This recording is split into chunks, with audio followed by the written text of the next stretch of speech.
Hello friend, welcome to my channel. তোমরা সবাই কেমন আছো? আশা করছি ভালো আছো। তোমাদের কাছে নিয়ে এসেছি আবার একটু ভিডিও। আজকে সকাল সকাল স্নান টান করে রেডি হয়ে গেলাম, বেরিয়ে যাচ্ছি। এক জায়গায় যাচ্ছি, সেটা হলো কোন জায়গায় কিসের জন্য যাচ্ছি তোমাদের জানাচ্ছি। তার মধ্যেও বলে দিচ্ছি, সেটা হচ্ছে যাচ্ছি আমার মা বাবার সাথে দেখা করতে। অনেক দিন যাবত, অনেক দিন বলতে এক মাস মানে অনেক বিরাট সময়টা মা বাবার সাথে না দেখা হলে কতটা খারাপ লাগে। ওটাই যে কোথায় যাচ্ছি তোমাদের জানাচ্ছি, দেখতে থাকো ভিডিওটা স্কিপ না করে। এই চলে আসলাম আমরা, এটা হলো চ্যাংরাবান্ধা বর্ডার। আর এই অফিসটা যে দেখছো, এটা হচ্ছে ইমিগ্রেশন অফিস। এখানে মা বাবু ঢুকেছে ইমিগ্রেশন করতে।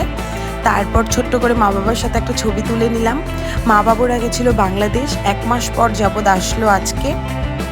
অনেক দিন পর দেখা হলো। মা বাবুদের গাড়ি ঠিক করে দিলাম। মা বাবুরা চলে যাবে এবার ময়নাগুড়ি, আর আমরা এদিক থেকে চলে আসবো হলদিবাড়ি। আমরা বাইক নিয়েই বেরিয়েছিলাম, আমি আর তোমাদের দাদাভাই। আর হচ্ছে মাদের সাথে দেখা করে মনটা খুব খুশি খুশি লাগছিল। আর মার মোবাইলে মানে কল যাচ্ছিল না, দেখে নিচ্ছিলাম। ওটা তো বাংলাদেশের সিম আর এটা ইন্ডিয়ার সিম, এখন তো চেঞ্জ করা হলো। মা বাবুরা বেরিয়ে গেল, ওই সামনেই গাড়িটা, মাদের পেছনে পেছনে আমরাও যাচ্ছিলাম। আর এটা হচ্ছে তোমার চ্যাংরাবান্ধা বাজার, আর এটাই হচ্ছে মেন রোড। মা বাবুরা চলে যাবে ডান দিকের রাস্তাটাতে, আমরা চলে গেলাম সোজা। আমরা হচ্ছে মেটলিগঞ্জ হয়ে হলদিবাড়ি যাব। আর তারপর হচ্ছে বৃষ্টি নেমে গেছিলো, মনটাও আজকে খুব খুশি খুশি।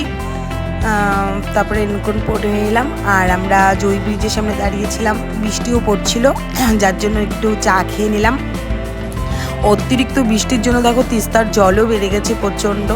আর নিচে তোমাদের দাদাভাইকে দেখাচ্ছিলাম একটা মহিষ। আর আমার ভিডিওটা এই পর্যন্তই। তোমরা আমার পাশে থেকো, এভাবেই একটু সাপোর্ট করে যেও। দেখা হবে নেক্সট ভিডিওতে।